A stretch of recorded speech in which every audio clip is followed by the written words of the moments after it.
Deixe o seu gostei no vídeo, compartilhe o vídeo no Facebook e não se esqueça de se inscrever no canal. Sejam todos bem-vindos, eu sou o Luiz do canal Reino Eterno. Vocês viram que no mesmo contexto em que Deus mudou o nome de Jacó para Israel, ele associou com os gentios. Jacó, o teu nome não vai ser mais Jacó, Israel será o teu nome. E multidão de nações, gentios, procederão de ti e reis vão sair de ti. A mesma promessa que Deus fez para Abraão em Gênesis 17. Em Gênesis 17, verso 4, Deus prometeu para Abraão o seguinte. Deus falou: Abraão, essa vai ser a minha aliança contigo. Por pai de muitas nações eu te constituí. E Abraão não vai ser mais o teu nome. Abraão vai ser o teu nome. Porque por pai de muitas nações eu te coloquei. Aí é o que Paulo fala, Deus chamou à existência as coisas que ainda não existiam. Em Gênesis 12, Deus falou para Abraão, Abraão, uma nação e uma multidão de nações sairão de ti. Uma nação é Israel, Abraão, Isaac e Jacó, 12 tribos, uma nação. Mas uma multidão de nações, aí Deus já estava com todo aquele plano na mente, né, que executaria no futuro. Uma multidão de nações saindo de Abraão e de Jacó. E é o que Deus confirma em Gênesis 17. Você vai ser pai de multidão de nações. Qual é esse plano que Deus vai traçar? Em Gênesis 28, Deus não falou que de Jacó iria sair multidão de nações? Porque de Jacó iria sair as 12 tribos no futuro iria se dividir em duas casas de Israel pela vontade do próprio Deus. Casa de Judá ia ficar casada com Deus, a casa de Israel iria ser jogada nas nações. Deus iria falar, vocês não são mais meu povo, eu não sou mais o Deus de vocês, vocês não são mais amadas, eu não vou ter mais misericórdia de vocês. E no mesmo momento, Deus promete chamar eles de volta no futuro. E quando Deus chamasse eles de volta, aí entra os gentios para fazerem parte de Israel e Abraão ser posto por pai de multidão de nações. E essa descendência de Abraão se espalhar pelos 4 cantos da terra, que são os 7 olhos do Senhor, espalhado pelos 4 cantos da terra, e bendizer as famílias da terra. Porque a promessa de bendizer as famílias da terra está na descendência de Abraão, na descendência de Jacó. A mesma descendência que vai abençoar as famílias da terra é a mesma que vai se espalhar. Primeiro Deus fala, vai se espalhar. Depois Deus fala, vocês vão bendizer as famílias da terra. É Cristo em nós. Verso 4, contextualizando. Quanto a mim, será contigo a minha aliança. Será pai de numerosas nações. Abrão já não será o teu nome, e sim Abraão, porque por pai de muitas nações eu te constituí. Te farei fecundo extraordinariamente. A palavra fecundo, no hebraico, é a mesma palavra usada para Efraim. Reis procederão de ti. Isso não está em Gênesis 35? Olha o verso 17. Estabelecerei a minha aliança entre mim e ti e a tua descendência no decurso das suas gerações. Aliança perpétua, para eu ser Deus da tua descendência. Olha só, para eu, Deus falando, para eu ser o Deus da tua descendência. Não é Cristo, a descendência de Abraão? Por isso que tem que estar falando a nosso respeito, porque Ele é nosso Deus. Verso 8, eu te darei a ti e a tua descendência a terra das tuas peregrinações, toda a terra de Canaã em possessão perpétua, e serei o seu Deus. E se você continuar lendo, Deus vai falar que vai fazer uma aliança com Sara. Sara vai ser mãe de nações e reis vão proceder dela. Não só de Sara, mas de Rebeca também. É incrível as promessas de Deus. Tem que prestar muita atenção nesses primeiros assuntos de Deus, com Abraão, suas mulheres e seus filhos. Porque aqui Ismael também está ficando de lado. Assim como em Gênesis 28, Esaú está ficando de fora da promessa. Porque Ismael e Esaú eles vão constituir um reino maligno no futuro, no nosso tempo. Um reino. E sabe por que Deus, o nosso Deus, não é o Deus deles? Porque eles escolheram o Deus deles. O Deus que manda decapitar a cabeça, o Deus que manda queimar cristão vivo, o Deus que manda matar todo aquele que não se converte ao islamismo, ao Alcorão. Agora nós vamos fazer uma leitura em Gênesis 48. Vai ter que ler alguns versos, mas eu criei um resumo pra gente. Gênesis 48 é um verso-chave. São praticamente 3 chaves. Vamos colocar assim. Uma chave está nas promessas feitas a Abraão, Isaac e Jacó. Segunda chave está em Gênesis 48. E a terceira chave está na divisão da casa de Israel. Gênesis 48. Passadas essas coisas, disseram a José: José, teu pai está enfermo. E aí foram e avisaram Jacó.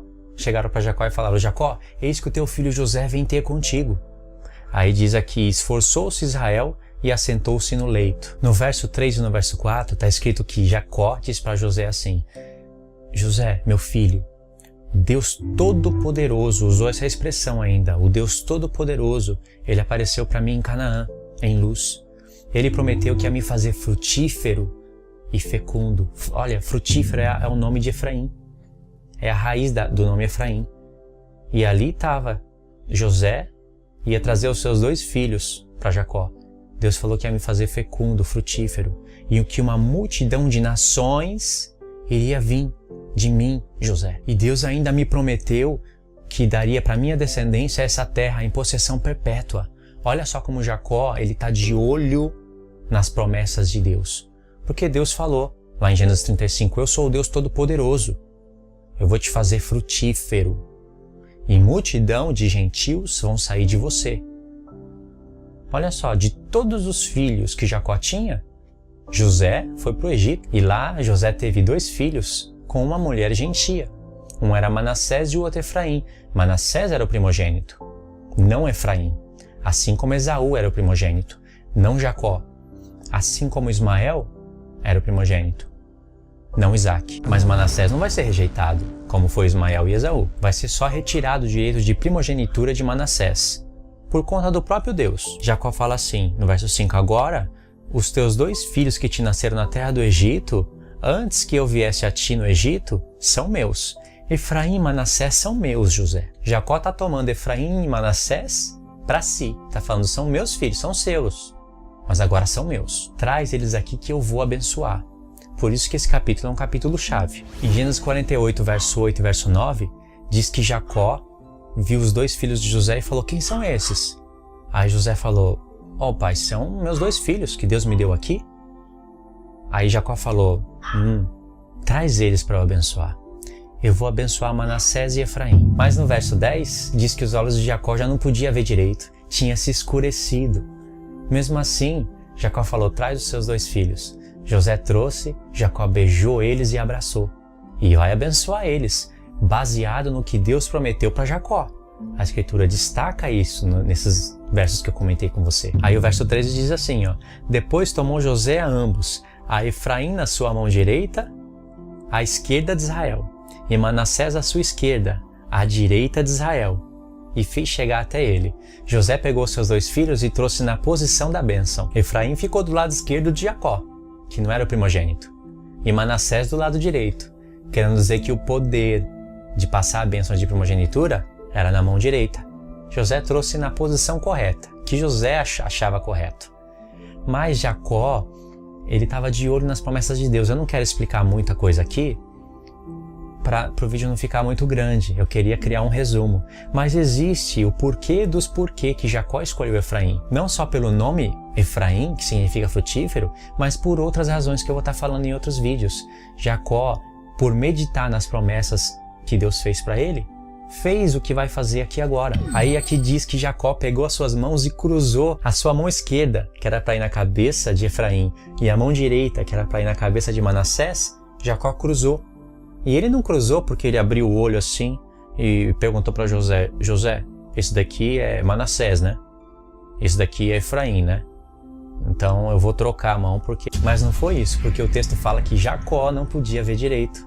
Se o texto não falasse isso, faria sentido a gente imaginar que Jacó perguntou alguma coisa para José ou coisa do tipo. Jacó não via direito, então ele cruzou as mãos, inspirado pelo Espírito Santo e pensando, com certeza, meu filho José trouxe os filhos na posição correta, que ele achou correta, de primogenitura. Manassés está do meu lado esquerdo e Efraim está do meu lado direito. Sabe, isso está implícito no texto.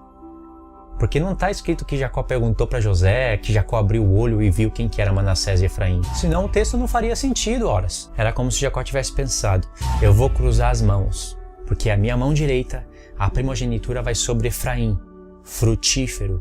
Este é um menino que vem de José, o filho mais importante meu. O filho meu que se tornou salvador do mundo. Um filho meu que foi para a terra dos gentios e teve filho com uma gentia. Olha, Jacó associou as coisas.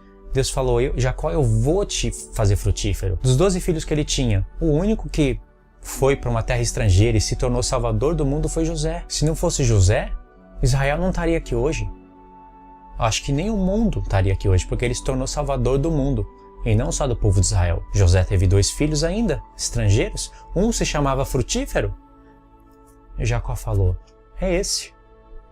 E o Espírito Santo confirmando com Jacó. Aí Jacó, com as mãos cruzadas, disse que José foi e tirou a mão de Jacó para colocar sobre a cabeça de Manassés.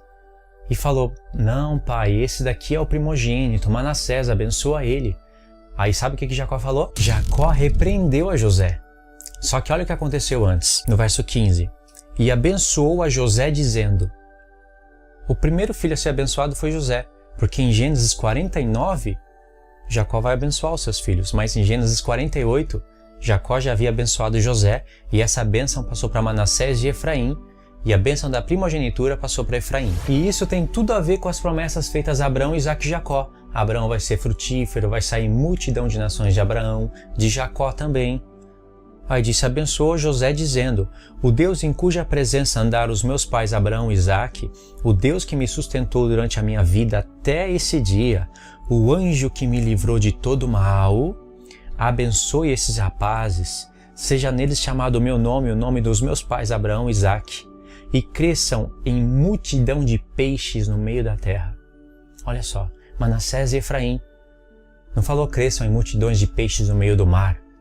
Falou no meio da terra. Efraim se tornando multidão de peixes no meio da terra. Efraim vai estar relacionado com os gentios. Aí José foi e quis mudar a mão de Jacó para ir na cabeça de Manassés. Aí Jacó repreendeu José e falou assim, eu sei, meu filho, eu sei. Ele também será um povo, também será grande.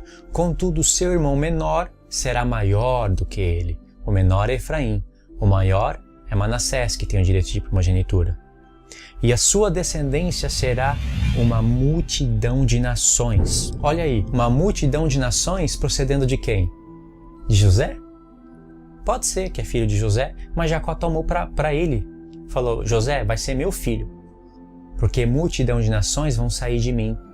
Então essa promessa de Jacó se tornar uma multidão de nações e bendizir as famílias da terra passa para Efraim, por causa desse episódio. Não é à toa que Efraim se torna um reino no futuro, e o reino da casa de Israel ainda, as 10 tribos. E tem um segredo aqui. Foi falado que Efraim iria se tornar uma multidão de nações. Eu vou mostrar no aplicativo hebraico. Multidão de nações. Aqui a palavra multidão é a mesma palavra que em outros textos é traduzido como plenitude. Vamos verificar isso agora. Estou gravando com áudio da câmera mesmo. Esse é o aplicativo que eu uso. Aí vamos buscar o livro de Gênesis, capítulo 48, verso 16. Vamos buscar o texto. Aqui o verso 19. Mas seu pai o recusou e disse, eu sei, meu filho, eu sei. Ele também será um povo. Também ele será grande, contudo seu irmão menor será maior do que ele, e a sua descendência será uma multidão de nações. Clicando na palavra multidão, malô no hebraico, multidão, malô no hebraico, plenitude, aquilo que preenche, totalidade, punhado, massa, multidão também cabe, né, aqui na palavra. Mas aí você clica para fazer a pesquisa. Como ela é mais frequentemente traduzida, aí você tem os textos. Cheias de cinza de forno. Êxodo 9:9. Aí Êxodo 16:32. O Senhor ordenou, dele encherás um gomer. Cheio, punhado, que cheios, punhados, números, cheia, Deuteronômio, plenitude. com o que é mais excelente da terra da sua plenitude. Uma taça cheia de água. Poderia colocar uma taça plena de água. É o português que, cabe essas palavras no português. Ruja o mar e a sua plenitude. Plenitude, plenitude, plenitude. Isaías capítulo 6, verso 3. Toda a terra está cheia da sua glória. Plenitude da sua glória. Agora que você viu que aqui é plenitude, aqui está falando plenitude das nações, ou seja, dos gentios. Essa expressão plenitude dos gentios aparece em Romanos 11, quando Paulo se refere a todo Israel. E em Romanos 9, onde se originou esse assunto, Paulo está citando Oséias, casa de Israel e casa de Judá, e está citando, portanto, Efraim. É claro que você não deve estar entendendo tudo agora, mas eu prometi que vocês iam ler a carta de Paulo de maneira diferente. E aí está a prova. É claro que ela vai ficando mais visível no decorrer do estudo. Eu não vou lá em Romanos agora, Efraim iria se tornar uma multidão de peixes no meio da terra e a plenitude dos gentios. Você acha que isso está escrito por acaso? No Novo Testamento, vem Jesus, e ele vem bem na hora em que Pedro estava lançando a rede no mar para pescar. Rede no mar. Mar fala de nações. Aí Pedro tentou pescar, não saía peixe. Jesus falou, olha, joga a rede pro lado tal do mar. Pedro obedeceu e veio muitos peixes. Pedro falou, Senhor, afasta de mim porque eu sou pecador. Aí o Senhor falou, Pedro, não tenha medo. A partir de hoje eu vou fazer de você pescadores de homens. Associou homens com peixe, rede com evangelho, mar com nações. O cenário era propício para Jesus revelar. Era como se Jesus estivesse falando para Pedro, você vai se tornar pescadores de homens no meio da terra. Ou seja, Pedro, você vai pescar gentios. Você vai ser o primeiro a pregar o evangelho para os gentios. Através de você, os gentios, que é Efraim, vão retornar. E Pedro está falando disso na sua carta. Não tem como eu parar aqui para ler Pedro. Mas Pedro citou o profeta Oséias na carta que ele escreveu para os gentios. Citou o profeta Oséias e Oséias está falando de Efraim e Judá, das duas casas de Israel. Você vai ler as cartas dos apóstolos de maneira diferente. Em 1 Reis 11, 12, Deus vai estabelecer a divisão do reino de Israel e como ele quis estabelecer a divisão do reino. E vai ser explicado o porquê. Eu criei um resumo para a gente não ter que ler o capítulo todo, mas você pode ler o capítulo todo em casa. O resumo é o seguinte: Salomão ele pecou. Vai dizer tudo o que ele fez de errado, passo a passo. Eu escrevi aqui 1 Reis 11, do verso 1 ao 8, vai falar sobre os pecados de Salomão. Ele adorou outros deuses, fez templos para outros deuses, se uniu com mulheres que não era para se unir. Aí no verso 9 e 11 vai falar da ira de Deus que se acendeu contra Salomão. E do verso 11 ao 14 são os textos que a gente tem que ler. É um resumo, Aí está escrito assim: Por isso disse o Senhor a Salomão, visto que assim procedesse e não guardasse a minha aliança, nem os meus estatutos que eu te mandei, tirarei de ti este reino e darei a teu servo. Só que eu não vou fazer isso nos teus dias, por amor a Davi, teu pai, mas da mão do teu filho eu vou tirar o reino. Aí no verso 13 vem o mistério, porque Deus falou para Salomão, eu vou tirar o reino de você e vou dar para o seu servo, não falou nem para o seu filho, falou servo, mas eu não vou fazer nos teus dias, eu vou fazer nos dias do teu filho. Eu vou tirar o reino do teu filho e vou dar para o teu servo. Eu vou deixar uma tribo com o teu filho por amor a Davi, o meu servo, e por amor de Jerusalém que eu escolhi. Então o reino ia ser passado para Roboão. Deus não ia fazer isso nos dias de Salomão. O reino passa para Roboão e de Roboão Deus tira o reino e dá para Jeroboão, de Efraim.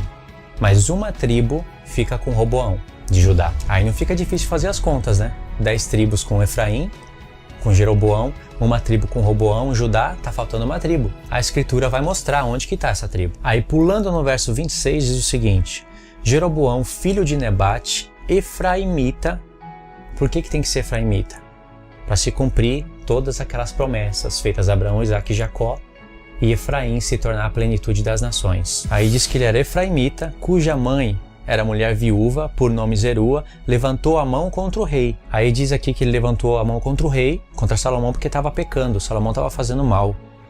Aí diz, ora, vendo Salomão que Jeroboão era homem valente e capaz, moço laborioso, trabalha bem, ele o pôs sobre todo o cargo da casa de José, sobre todo o trabalho forçado da casa de José. Aí no verso 29 vai falar o seguinte, nesse tempo, saindo Jeroboão de Jerusalém, encontrou o profeta Aías com ele, com Jeroboão, o silonita. E diz que esse profeta tinha um vestido, uma capa nova, e diz que estava só eles dois no campo. Olha só, Aías pegou na sua capa nova que tinha sobre si e a rasgou em 12 pedaços. E disse para Jeroboão, toma 10 pedaços para você. Rasgou a roupa, 12 pedaços. Pegou 10 e deu para Jeroboão. E falou, pega esses 10 pedaços para você. E explicou por quê. Porque assim diz o Senhor, o Deus de Israel, eis que rasgarei o reino da mão de Salomão, e a ti darei 10 tribos. 10 pedaços, 10 tribos. Porém ele terá uma tribo por amor a Davi, meu servo, e por amor de Jerusalém, a cidade que escolhi, de todas as tribos de Israel. Aí em 2 Reis vai contar toda a história, todo o processo de como aconteceu para essas tribos se dividir. Aconteceu um processo aí. Deus falou ali resumidamente para Jeroboão, através do profeta Aías, o que iria acontecer. Mas como iria acontecer, esses eventos estão em 2 Reis, capítulo 12. Vocês leem em casa. Chegando no verso 19, diz assim, assim Israel se manteve rebelado contra a casa de Davi, até o dia de hoje. Assim Israel, se referindo às 10 tribos, não falou casa de Israel, mas em alguns textos a palavra Israel vai estar em contraste com a expressão casa de Judá ou casa de Davi. Aí se entende que são as duas casas de Israel, né? Estavam tendo briga entre elas. Verso 20. Tendo ouvido todo o Israel, que Jeroboão tinha voltado, mandaram chamá-lo para a congregação e o fizeram rei sobre todo o Israel. E ninguém seguiu a casa de Davi, senão Judá. Tá vendo? Aí tem 11 pedaços. Agora vai explicar onde que está aquele pedaço que estava faltando, aquela tribo. Vindo, pois, Roboão a Jerusalém, reuniu toda a casa de Judá e a tribo de Benjamim. Aí está Benjamim, se unindo com a casa de Judá, e vão se tornar um reino. 180.000 homens escolhidos, destros para a guerra. E para quê que houve essa unificação de Benjamim com a casa de Judá? Para pelejar contra a casa de Israel, a fim de restituir o reino a Roboão, filho de Salomão. Então Roboão está querendo descumprir o que Deus havia determinado. Roboão quer todo o reino para si. Então Roboão vai, pega a tribo de Benjamim, unifica com Judá e fala, vamos fazer guerra contra a casa de Israel. Então aí você já está vendo determinado quem que é casa de Israel e quem que é casa de Judá. No verso 22 diz, porém veio a palavra de Deus a Semaías, homem de Deus, dizendo, fala Roboão, filho de Salomão, rei de Judá, e toda a casa de Judá e a Benjamim, e o resto do povo dizendo, assim diz o Senhor, não subireis, nem pelejareis contra os vossos irmãos, não é para fazer guerra. Olha, os filhos de Israel, cada um volte para sua casa, porque eu é que fiz isto. E aí diz que eles obedeceram a voz de Deus, obedeceram a palavra do Senhor e voltou cada um para sua casa como Deus ordenou. Mas você viu o que Deus está falando? Fui eu que fiz isso. Isso o quê? Eu que dividi o reino, eu que determinei quem vai ficar com quem, quantas tribos vão ficar para quem. O próximo episódio dessa história vai estar em Oséias. É ali que vai estar dando continuação ao que vai acontecer aqui. Fala disso em outros profetas. Claro, cada peça, Deus deixou cada peça espalhada pelos profetas, Ezequiel, Jeremias. Mas o profeta Oséias é o profeta que Deus deixou com mais claro a definição do que vai acontecer com essas duas casas. Resumindo, casa de Judá vão ser os judeus, casa de Israel vão ser os gentios. Casa de Judá vai ter Judá como cabeça das duas tribos. E casa de Israel vai ter Efraim como cabeça das 10 tribos. Deus vai rejeitar a casa de Israel, e no mesmo momento da rejeição, e existe um porquê, do porquê Deus rejeitou, do porquê Deus vai chamar de volta, nesse mesmo momento, Deus promete chamar eles de volta, e aí entra os gentios, fazendo parte das 10 tribos, casa de Israel, para se unificar com a casa de Judá, e quem faz essa unificação é Cristo, e aí a gente se torna o reino de Israel unificado, o reino de Cristo. Eu vou finalizar esse vídeo aqui. e vou dar a continuação de um segundo bloco desse estudo. Pode ver que é um estudo tão importante que, mesmo resumindo, mesmo não falando das festas, mesmo não falando de Gog e Magog, não falando de outros assuntos, não indo no Novo Testamento comprovar tudo no mesmo momento, é um estudo que fica grande. Então eu vou fazer um segundo bloco desse vídeo, onde nesse segundo bloco eu finalizo ele. Como sempre, compartilhe o vídeo, dê joinha no vídeo, faça com que as pessoas conheçam esse estudo. Quanto mais você compartilhar, mais as pessoas vão conhecer. Deus abençoe sua vida, em nome de Jesus, e a gente se vê no próximo vídeo. Deus abençoe.